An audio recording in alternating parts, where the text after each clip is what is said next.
ಪತಿದೇವನು ರಣಭೂಮಿಯಲ್ಲಿ ಕೆಡೆದು ಬಿದ್ದುದನ್ನು ಕೇಳಿ ಮಗನಾದ ಅಂಗದನನ್ನು ಮುಂದಿಟ್ಟುಕೊಂಡು ರೋಧಿಸುತ್ತಾ ಬಂದ ತಾರಾದೇವಿಯು ತನ್ನ ಪ್ರಾಣೇಶ್ವರನ ಬಳಿಯಲ್ಲಿಯೇ ಕುಳಿತು ಕಂಬನಿಯಿಂದಲೇ ಅವನ ವಕ್ಷಸ್ಥಲವನ್ನು ತೋಯಿಸಿದಳು. ಅಂತೆಯೇ ಬಹುವಿಧವಾಗಿ ಅತ್ತು ಬಿಕ್ಕಳಿಸುತ್ತಲೇ ಅವನನ್ನು ಉಪಚರಿಸತೊಡಗಿದಳು. ವಾಲಿಯು ಶ್ರೀರಾಮನ ಬಾಣಾಘಾತದಿಂದ ಮೊದಲೇ ಶಕ್ತಿಗುಂದಿದ್ದವನು ಅವನನ್ನು ಬಹುವಾಗಿ ಮೂದಲಿಸಿಯೂ ಬಳಲಿದ್ದನು. ಆದರೂ ತಾನು ಯಾರನ್ನು ಜರೆದು ನಿಂದಿಸಿದ್ದನೋ ಆ ಶ್ರೀರಾಮನ ಮಾತುಗಳನ್ನು ಆಕರ್ಣಿಸುವ ಕುತೂಹಲದಿಂದಲೇ ಕೂಡಿದ್ದನು. ಅಂತೆಯೇ ತನ್ನ ಪತ್ನಿಯ ದೇಹದ ಮೇಲೆ ತನ್ನ ದೇಹಭಾರವನ್ನು ಹೇರಿ ಒಂದೇ ಸವನೆ ಶ್ರೀರಾಮನನ್ನು ನೋಡಹತ್ತಿದನು. ಕಪಿವೀರರಲ್ಲಿ ಅನೇಕರು ಸುರಿಯುವ ಕಣ್ಣೀರಿನಿಂದ ಆ ಬಳಿಯೇ ನಿಂತು ನೋಡುತ್ತಿದ್ದರು. ಎಲ್ಲರ ಉದ್ವೇಗವು ಒಂದಷ್ಟು ಕಡಿಮೆಯಾದ ಮೇಲೆ ಶ್ರೀರಾಮಚಂದ್ರನು ಮಂದಸ್ಮಿತನಾಗಿ ಮೃದು ಮಧುರವಾದ ಗಂಭೀರವಾಣಿಯಿಂದ ವಾಲಿಯನ್ನು ಕುರಿತು ಮಾತಾಡತೊಡಗಿದನು. ವಾಲಿ, ವಾತ್ಸಲ್ಯವಿಟ್ಟು ನನ್ನನ್ನು ಬಹುವಿಧವಾಗಿ ಮೂದಲಿಸಿದ ನಿನಗೆ ಸದುತ್ತರವನ್ನು ನಿರೂಪಿಸುವುದು ನನ್ನ ಕರ್ತವ್ಯವು. ನೀನು ನಿನ್ನ ಹಿತೈಷಿಗಳಾದ ಈ ಇವರೆಲ್ಲರೂ ಅದನ್ನೇ ಕೇಳುವ ತವಕಗೊಂಡವರು. ನಾನು ನನ್ನ ಮೇಲಿನ ಈ ನಿನ್ನ ಆರೋಪಗಳನ್ನು ಪರಿಹರಿಸಿಕೊಳ್ಳಬೇಕಾದುದು ಅವಶ್ಯವು. ನನ್ನ ಬಾಣಹತಿಯಿಂದಲೇ ಬಿದ್ದುರುಳಿ ನೊಂದು ಸಂಕಟಕ್ಕೀಡಾದ ನೀನು ಆ ಪರಿಸ್ಥಿತಿಯಿಂದಲೇ ಕೆರಳಿ ಮತ್ತೇನನ್ನೂ ಮಾಡಲಾರದೆ ಮನಬಂದಂತೆ ನನ್ನನ್ನು ಜರೆದಾಡಿದೆ. ಆ ನಿನ್ನ ಮೂದಲಿಕೆಯಲ್ಲಿಯ ಕೆಲವು ಪ್ರಶ್ನೆಗಳು, ಸಂದೇಹಗಳು ಜತೆಗೊಂಡು ಸಮಸ್ಯಾರೂಪವಾಗಿ ಮುಂದೆ ಲೋಕಮುಖದಿಂದ ನನ್ನನ್ನು ಕಾಡಬಹುದು. ಆ ಕುರಿತಾದ ಪರಿಹಾರವಾದರೂ ಇಂದೇ ನಿನ್ನ ಸಮಕ್ಷ ಪೂರೈಸಲ್ಪಡಬೇಕಾದುದು ವಿಹಿತವು. ನನ್ನ ನಡವಳಿಯ ಕುರಿತು ನಿನ್ನ ಮುಖದಿಂದ ಹೊರಟಿರುವ ಸಂದೇಹಗಳು ಸಕಾಲದಲ್ಲೇ ಆಗತಕ್ಕ ಸಮಾಧಾನದಿಂದ ನಿವೃತ್ತಿಗೊಂಡು ನಮ್ಮ ಮನಸ್ಸು ಹಗುರುಗೊಳ್ಳಬೇಕು, ಚಿತ್ತವು ಪರಿಶುದ್ಧಗೊಳ್ಳಬೇಕು. ಅದು ಅತ್ಯಂತ ಪ್ರಾಮುಖ್ಯವು. ವಾಲಿ, ಪೌರುಷಕ್ಕೆ ಪ್ರಾಮಾಣಿಕತೆಯೇ ಭೂಷಣವು. ಅದೇ ಮನುಷ್ಯತ್ವದ ಲಕ್ಷಣವೂ ಕೂಡ. ಮರೆಯಲ್ಲಿ ನಿಂತು ನೀನರಿಯದಂತೆಯೇ ನಿನಗೆ ಬಾಣಪ್ರಯೋಗ ಮಾಡಿದುದು ನಿನ್ನ ದೃಷ್ಟಿಯಲ್ಲಿ ನನ್ನ ಅಪರಾಧವೇ ಆಗಿರಬಹುದು. ನೀನೊಬ್ಬನಲ್ಲ, ಲೋಕದಲ್ಲಿ ಇನ್ನೂ ಕೆಲವು ಮಂದಿ ಅದೇ ರೀತಿ ಆಡಿಕೊಳ್ಳಲೂಬಹುದು. ನಿರ್ವಂಚನೆಯಿಂದ ನಾನದನ್ನು ಒಪ್ಪಿಕೊಳ್ಳದೇ ಹೋದರೆ ನಿನ್ನಲ್ಲಿ ಮಾತಾಡುವ ಅರ್ಹತೆಯೇ ನನಗಿರಲಾರದು. ಒಬ್ಬನ ತಪ್ಪಿಗೆ ಇನ್ನನೇಕ ಮಂದಿಯ ಅನೇಕ ತಪ್ಪುಗಳೇ ಕಾರಣವಾಗುವುದಿದೆ. ಆ ಮೂಲ ಸಂಶೋಧನೆಯಿಂದಲ್ಲದೆ ಕೊನೆಯ ನಿರ್ಣಯವನ್ನು ಕೈಗೊಳ್ಳಲಾಗುವುದಿಲ್ಲ.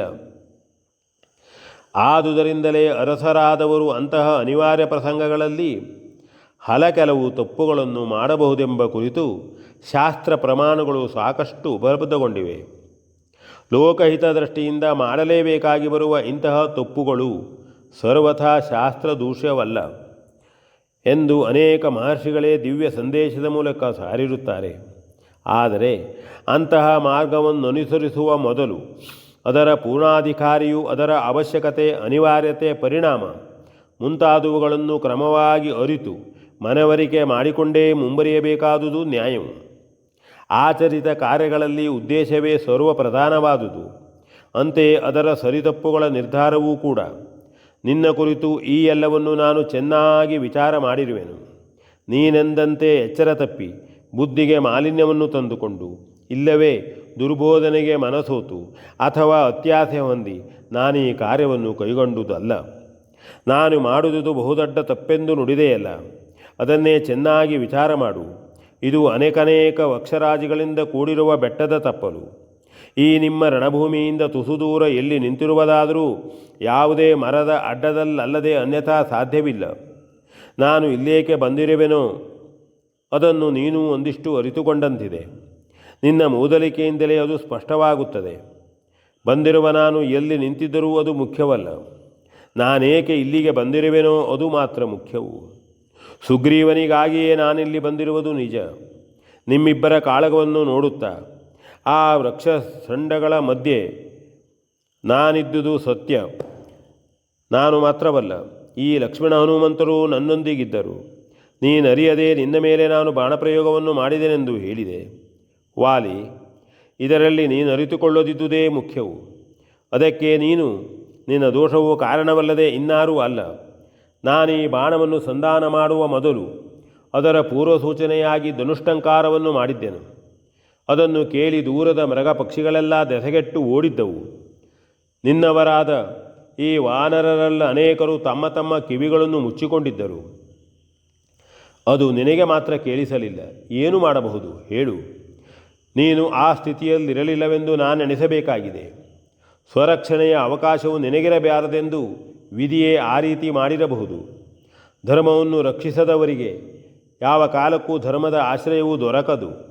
ಧರ್ಮಯುಕ್ತವಾಗಿಯೇ ನಾನು ಬಾಣವನ್ನು ನಿನಗೆ ಪ್ರಯೋಗಿಸಿದ್ದರೂ ಮೃಗೀಯ ಬಲಗರ್ವಿತನಾದ ನೀನು ಎಂತು ಮದಾಂಧನಾಗಿದ್ದೀಯೋ ಅಂತೆಯೇ ಬಂದಿರನೂ ಆಗಿದ್ದು ನಿರ್ಲಕ್ಷ್ಯವನ್ನೇ ತಳೆದಿದ್ದುದರಿಂದ ನೀನಾಗಿ ತೊರೆದ ಧರ್ಮವು ಸಕಾಲದಲ್ಲಿ ನಿನ್ನನ್ನೂ ತೊರೆದು ಕೈಬಿಟ್ಟು ನಿನಗೆ ಈ ದುಸ್ಥಿತಿಯನ್ನು ಹೊಂದಿಸಿತು. ನೀನು ಯಾವ ಅನ್ಯಾಯವನ್ನೂ ಮಾಡಲಿಲ್ಲವೆಂದು ಹೇಳಿದೆಯಲ್ಲ, ನೀನು ಹಾಗೆಯೇ ತಿಳಿದುಕೊಂಡಿರುವೆ ಮಾತ್ರ. ಸೂಕ್ಷ್ಮ ವಿಚಾರಿಯೂ ಸಹೃದಯನೂ ಆದವನಿಗಲ್ಲದೆ ತನ್ನ ತಪ್ಪೆಂದು ಮನವರಿಕೆಯಾಗಲಾರದು. ನೀನು ಮಹೇಂದ್ರನ ಮಗನಂತೆ.